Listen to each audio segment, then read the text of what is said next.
नमस्कार, मी नम्रता वागळे. आपण पाहताय पुढारी न्यूज आणि वेळ आहे चर्चेचा धुरळा उडवण्याची. फडतूस, काडतूस, कलंक, औरंगजेब या सगळ्यानंतर आता महाराष्ट्रात सुरू असलेल्या राजकीय प्रचारात भटकत्या आत्म्यांचा संचार सुरू झालाय. काल पुण्यातल्या सभेत बोलताना पंतप्रधान नरेंद्र मोदींनी राज्यात काही भटकते आत्मा आहेत आणि 1995 पासून त्यांचं पोडापोडीचं राजकारण सुरू आहे असा उल्लेख केलाय. राज्यातल्या राजकीय वातावरणाचा विचार केला, साधारण अंदाज घेतला तर त्यांची ही टिप्पणी कुणाला उद्देशून होती हे समजायला काही तज्ज्ञ असायची गरज नाही. साहजिकच विरोधकांनी हेच वाघबाण परतून लावले नसते तरच नवल होतं. स्वतः शरद पवारांनी या टीकेवर प्रत्युत्तर देत मी भटकता आत्मा आहे असंच म्हटलंय, तर त्यांच्या मित्रपक्षांनी मोदींनाच अतृप्त आत्म्याची उपमा दिली आहे. आता एक वास्तव आपल्या सगळ्यांनाच समजून घ्यायला हवं की महाराष्ट्रात गेल्या 1.5-2 वर्षात घडलेल्या घडामोडींनंतर प्रत्येक राजकीय पक्षाच्या कार्यकर्त्यांची आणि त्याहून अधिक त्या पक्षांच्या नेत्यांची राज्यभर गणितं जुळवण्यासाठी भटकंती सुरू आहे. मग त्या भटकंतीला ना उद्धव ठाकरे वर्जे आहेत, ना शरद पवार, ना अजित पवार, ना देवेंद्र फडणवीस, ना एकनाथ शिंदे. पायाला भिंगरी लागल्यासारखे हे सगळे नेते राज्यभर फिरतायत. आता मोदींचंच बघा, गेल्या निवडणुकीला त्यांच्या राज्यात 6 सभा झाल्या होत्या. आता तिसरा टप्पा निवडणुकीचा यावेळी येऊ घातलाय आणि मोदींच्या आधीच 12 सभा होऊन गेल्यात. त्यातल्या 6 मागच्या 2 दिवसात झाल्या, पुढच्या 3 ठरलेल्या आहेत. कोकण आणि मुंबईतल्या सभा अजून जाहीर व्हायच्या आहेत. त्यामुळे राजकारणातले भटकते आत्मे नेमके कोण? मोदींना नेमकं काय म्हणायचंय? राजकीय अतृप्ती नेमकी कुणाची आहे? आणि या सगळ्याच्या पुढे जाऊन विचारायचं झालं तर राजकीय प्रचार कुठल्या पातळीवर आलाय, हाच आहे आपला आजचा चर्चेचा विषय.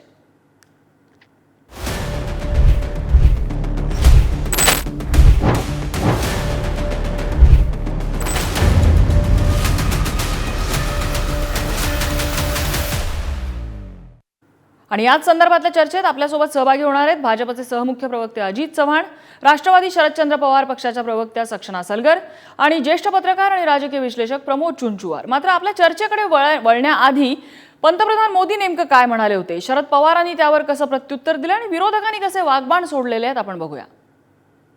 हमारे यहाँ कहते हैं कि कुछ भटकती आत्माएं होती है,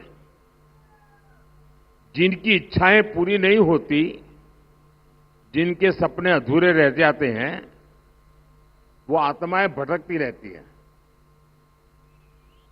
और फिर खुद का नहीं हुआ तो औरों का भी बिगाड़ने में उनको मजा आता है. ये आत्मा कुछ भी कर देती है. वो अपनी पार्टी में भी ऐसा ही करते हैं और ये आत्मा ऐसा करती है परिवार में भी कर देती है. मोदी साहेब म्हणतात माझ्याबद्दल हा आत्मा तडफड चिंता तरी ठीक आहे, लोकांचे दुःख बघून तडफडतो आणि ते तडफड आहे, त्याची काही मला चिंता नाही.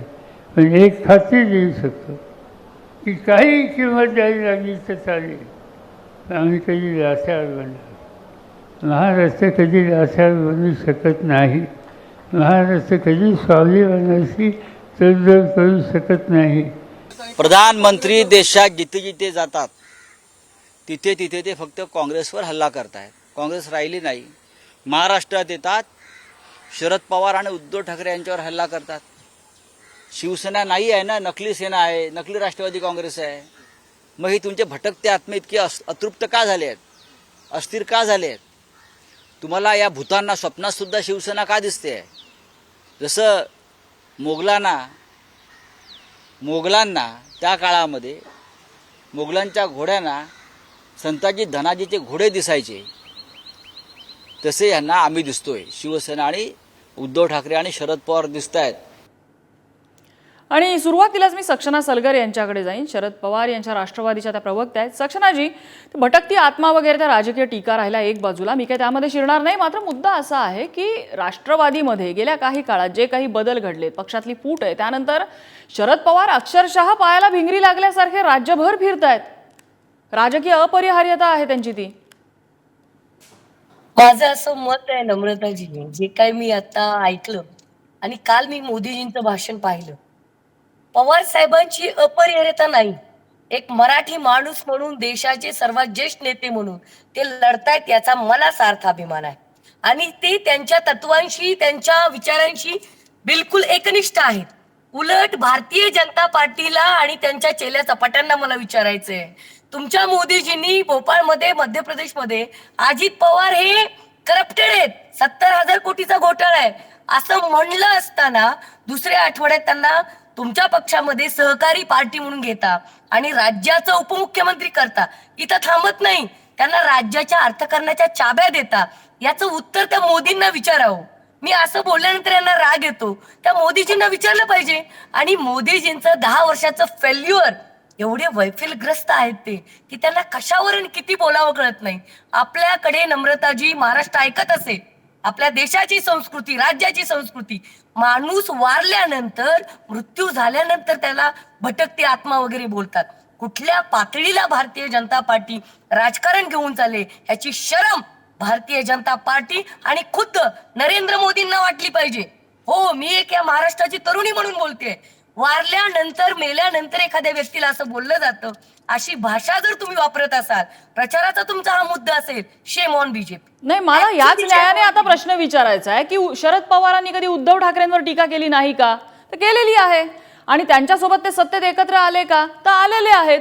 दुसरी गोष्ट, मृत्यूबद्दलची टीका म्हणताय, तुमच्या सहकारी पक्षातल्या नाना पटोलेंनी काय टीका केलेली होती संजय धोत्रेंवरती? विसरलात का मला याबद्दल एक आवर्जून तुम्हाला सांगायचंय.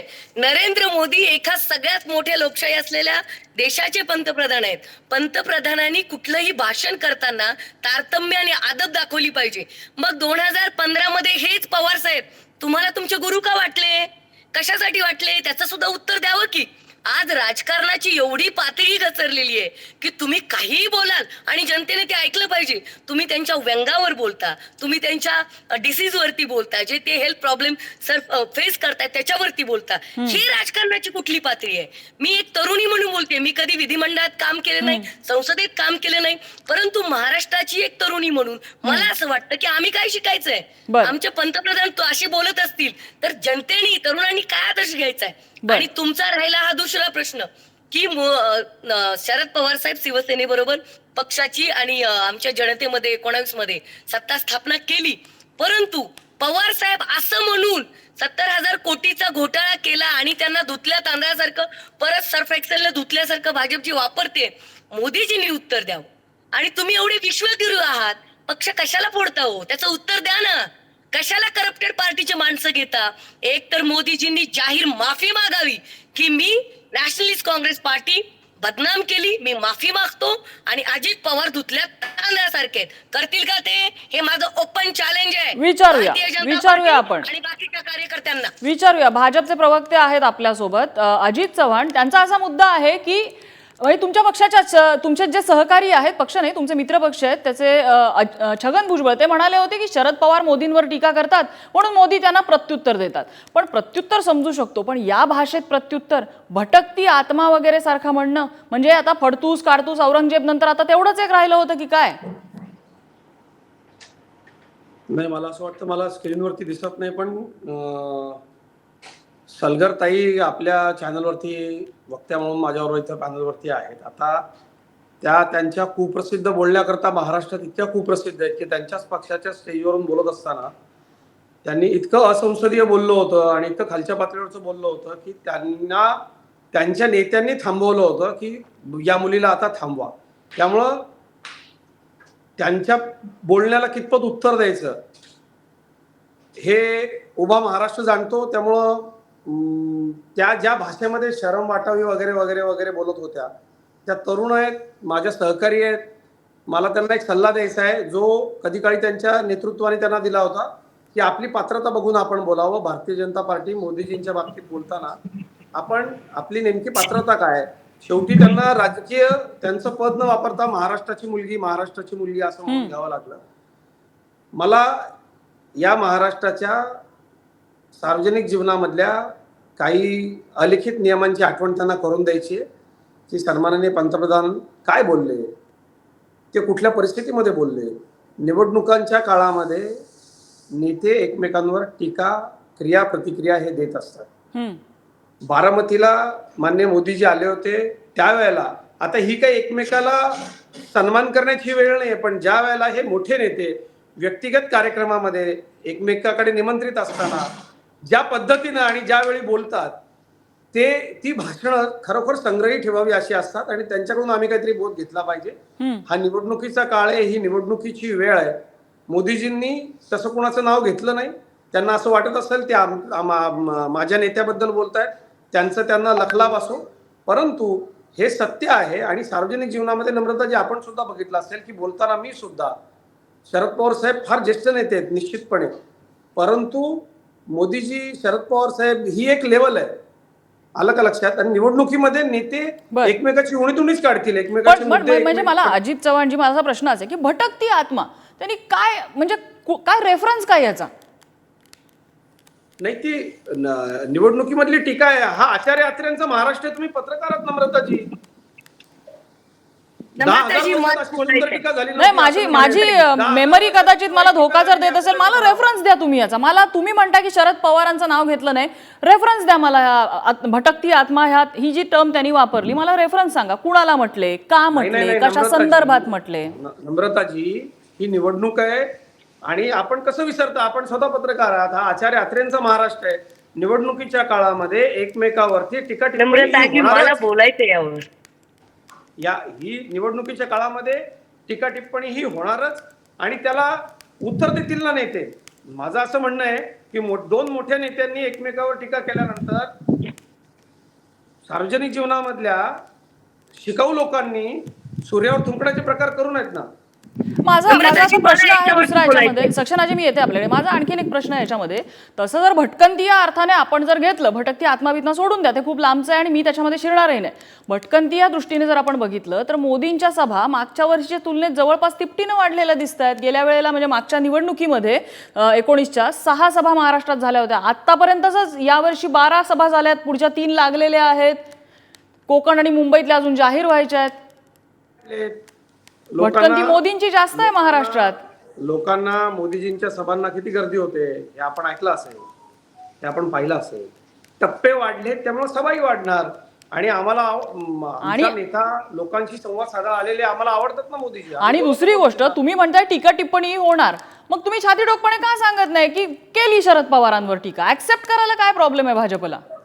कुठं कोणी ऍक्सेप्ट केलं नाही, कोणी केलं नाही. आत्ताच तर तुम्ही सुरुवातीला म्हणालात की त्यांना असं वाटतंय आमच्या नेत्यावर टीका केली, त्यांची त्यांना लखलाभ हो. मोदीजींनी नाव घेतलं नाही. निश्चितपणे शरद पवार साहेबांबाबतीतच ते बोलत होते. त्याला पवार साहेब उत्तर देतील ना. त्यांनी दिलंय उत्तर, त्याच्यावरती क्रिया प्रतिक्रिया होतील ना. त्यांनी दिलंय उत्तर. ते असं म्हणालेत की मी जर तडफडती आत्मा त्यांना वाटत असेल तर राज्यातल्या तडफडत्या जनतेसाठी मी तडफडती आत्मा आहे, असं ते म्हणालेले आहेत आज शिरूरमध्ये झालेल्या सभेत. ठीक आहे, मी सक्षना सलगर यांची कॉमेंट घेते आणि मग चुंचुवार सरांकडे जाते. सक्षना, थोडक्यात. नम्रताजी, मला थोडक्यात सांगायचंय की आता अजितजींनी सांगितलं की हा प्रके अत्रेंचा, प्रल्हाद केशव अत्रेंचा महाराष्ट्र आहे. एकदम बरोबर. जेव्हा यशवंतराव चव्हाणांच्या बाबतीत पंढरपूरमध्ये त्या काळामध्ये सभा झाली होती तेव्हा प्रके अत्रे म्हणले होती हा येशा. तुम्हाला माहिती आहे त्याच्या दुसऱ्या दिवशी यशवंतराव चव्हाणांनी सौम्यपणे उत्तर दिलं, वा काय छान उल्लेख केला प्रकेंनी माझा, माझी आई मला येशा म्हणायची. आणि त्याच्या तिसऱ्या दिवशी प्रके अत्रे घरी जाऊन माफी मागितलेली आहे. हा महाराष्ट्र आहे. अजितजींचा अभ्यास जरा कमी आहे, त्यांना जरा कमी माहिती आहे. आणि दुसरं मला सांगायचंय, ते मला म्हणले ह्या मुलीला यांचा नेता स्टेजवर रागवले. जो गद्दार माणूस स्वतःच्या काकाचा होऊ शकत नाही, हो नाव घेऊन सांगते, अजित पवार नावाचा माणूस, गद्दार माणूस स्वतःच्या काकाचा होऊ शकत नाही. त्यांनी मला शिकवू नये. मी अजित दादांची कार्यकर्ती कधीच नव्हती.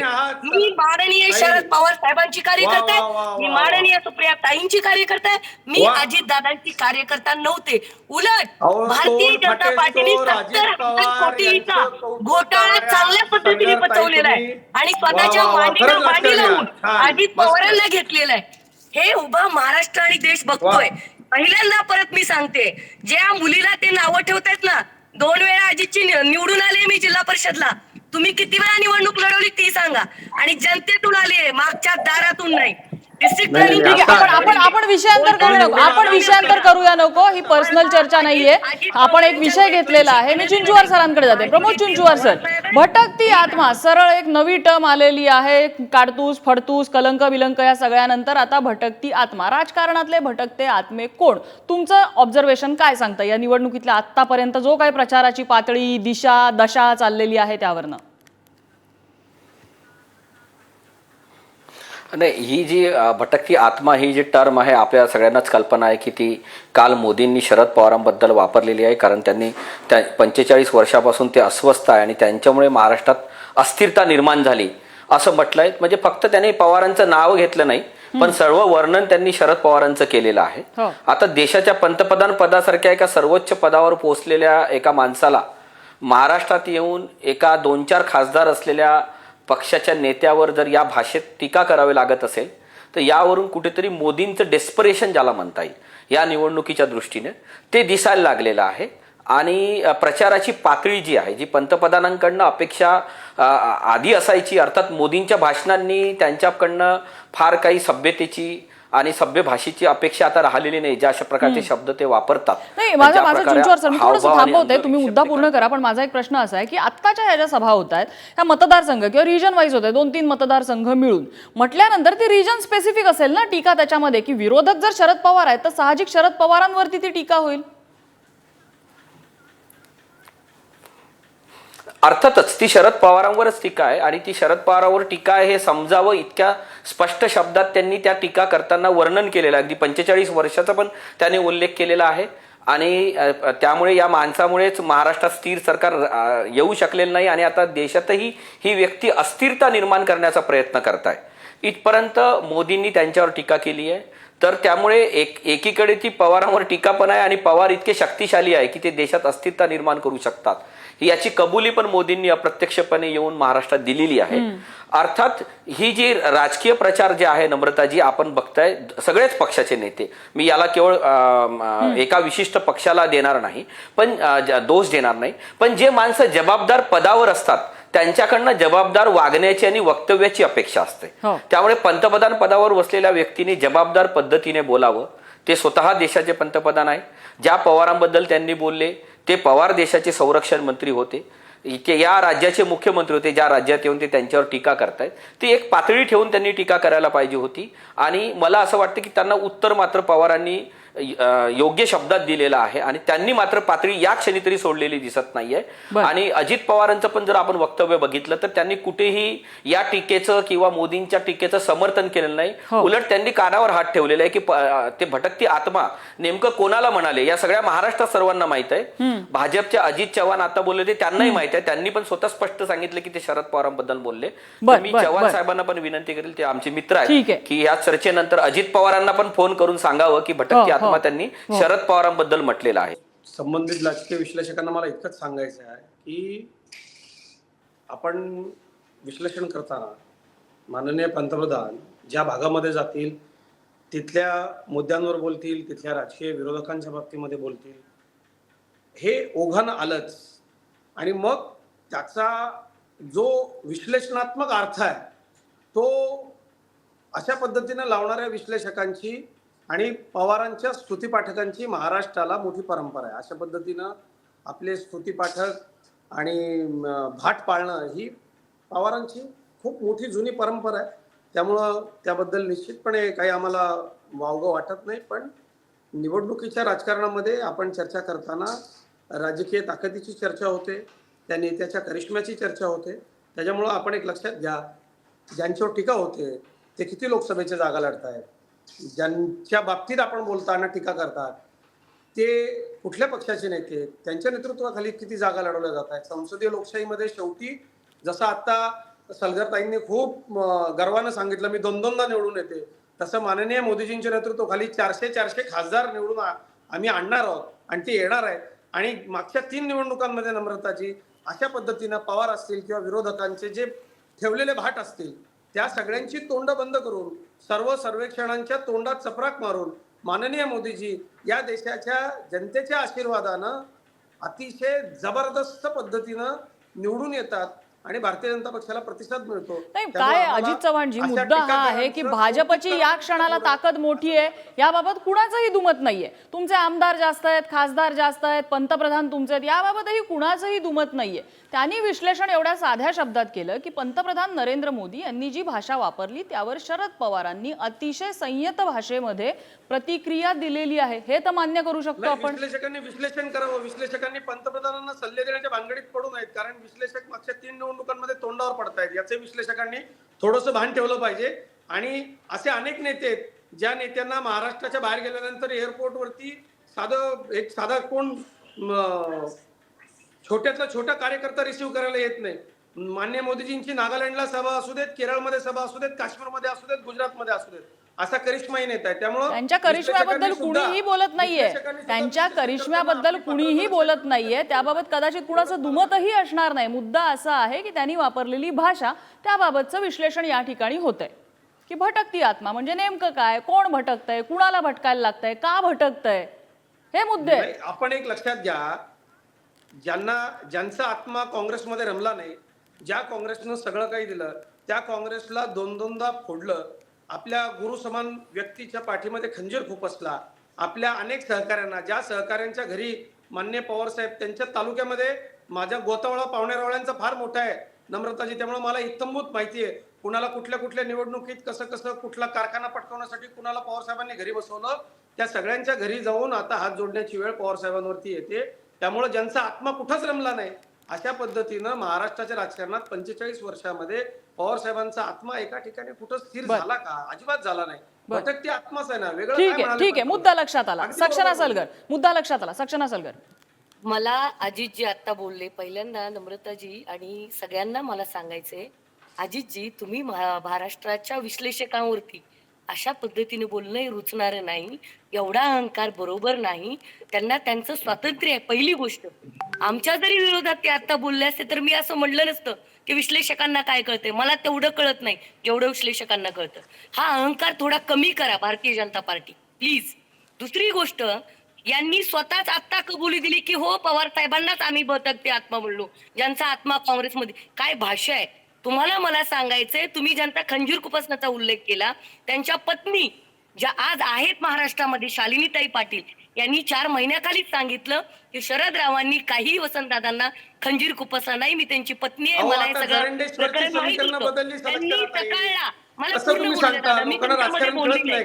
अजितजी मला पूर्ण बोलू द्या, मी तुमच्यामध्ये बोलली नाही. अजित चव्हाण मुद्दा पूर्ण करू दे, आपल्याकडे वेळ कमी आहे. सक्षणा सलगर सलग बोला. चुकीचं आहे. स्वतः शालिनीताईने कबूल केलं आणि ज्या पद्धतीने नरेंद्र मोदींना गल्लीत फिरावं लागतंय आणि कुठल्याही घड्याळाच्या उमेदवाराचा प्रचार करण्यासाठी आज ते मराठीमध्ये चोरलेल्या घड्याळाचा, हे मोदीजींचं फेल्युअर आहे. उलट मोदीजींना कॉन्फिडन्स राहिला नाही म्हणून मिन्नेंना फोडलं, म्हणून अजित पवारांना फोडलं. परंतु ज्यांना फोडलंय त्यांना जनता तोडणार आहे. हे 4 जून. ठीक आहे, मुद्दा लक्षात आलाय. माझ्याकडे अगदी शेवटची 30 सेकंद आहे. चुंचुवार सर, निवडणुकीचा प्रचार शिगेला पोहोचलेला आहे आणि या सगळ्यामध्ये प्रचाराची पातळी ही सेम राहील का, याबाबत सगळ्यांना शंका आहे. ती घसरत जाणार आहे आगामी काळामध्ये. याही पेक्षा वरची डिग्री बघायला मिळेल असं वाटतंय प्रचारात? नक्कीच बघायला मिळेल, कारण राजकारणाची घसरण इतक्या मोठ्या प्रमाणावर आहे की आता प्रवक्त्यांनाही विश्लेषकांनी आपल्या देशाच्या पंतप्रधानांना सल्ले देऊ नये असं वाटायला लागलेलं आहे. यावरून एकूण राजकारणामध्ये अहंकार किती आणि घसरण किती मोठ्या प्रमाणावर हे झालेले दिसते. हे तेच मोदी आहे ज्यांनी एकेकाळी येऊन काही वर्षापूर्वी येऊन पवारांना आपले गुरु म्हटलं होतं आणि आता तेच मोदी पवारांना भटकती आत्मा म्हणताय. ही एक प्रकारे मोदींनी आपल्या गुरुला दिलेली गुरुदक्षिणा असावी. पण मात्र एकूण राजकारणाचा स्तर असा घसरत जाणार आहे आणि ज्या पद्धतीने राजकीय कार्यकर्ते आहे आणि आपल्या नेत्यांबद्दल ज्या पद्धतीने राजकीय कार्यकर्त्यांच्या मनात अंधभक्ती निर्माण होत आहे, त्यामुळे ते राजकीय कार्यकर्ते आपल्या नेत्यांनी काहीही बोललं तरी त्याचं समर्थन करताना कोणत्याही पातळीवर आपल्याला जाताना दिसतील, जे देशाच्या राजकारणासाठी अतिशय चिंताजनक आहे. अगदी. आणि अंधभक्त ही टर्म जरी विरोधकांनी वारंवार भाजपच्या कार्यकर्त्यांसाठी वापरली असली तरी अंधभक्त हे सगळ्या पक्षांमध्ये आहेत आणि सगळ्या पक्षांमध्ये ही टर्मिनॉलॉजी कशी आपल्या नेत्यांना अंधपणे फॉलो करत असते ह्याची उदाहरणं वारंवार समोर येत असतात. राहिला प्रश्न टीकेचा, तर निवडणुकीमध्ये आपल्या पदरात 4 मतं जास्त पडावी यासाठी वाघबाण प्रभावीपणे सोडणं ही अगदी पूर्वीपासूनची स्ट्रॅटेजी आहे. आता मात्र ते वाघबाण इतके बोचरे झालेले आहेत की सर्वसामान्य माणसांना किंवा मतं आपल्या बाजूने फिरवायला पुढच्या काही काळामध्ये ते किती परिणाम करू शकतील हाच खरा या घडीचा प्रश्न आहे. या चर्चेसाठी आपल्याला अजित चव्हाण, सक्षणा सलगर आणि प्रमोद चुंचुवार सर तिघांनी वेळ दिला. तिघांचे आभार. चर्चेचा आजचा धुरळा इथेच शमलेला आहे. उद्या पुन्हा भेटणार आहोत नवीन विषयासह. पाहत रहा पुढारी न्यूज.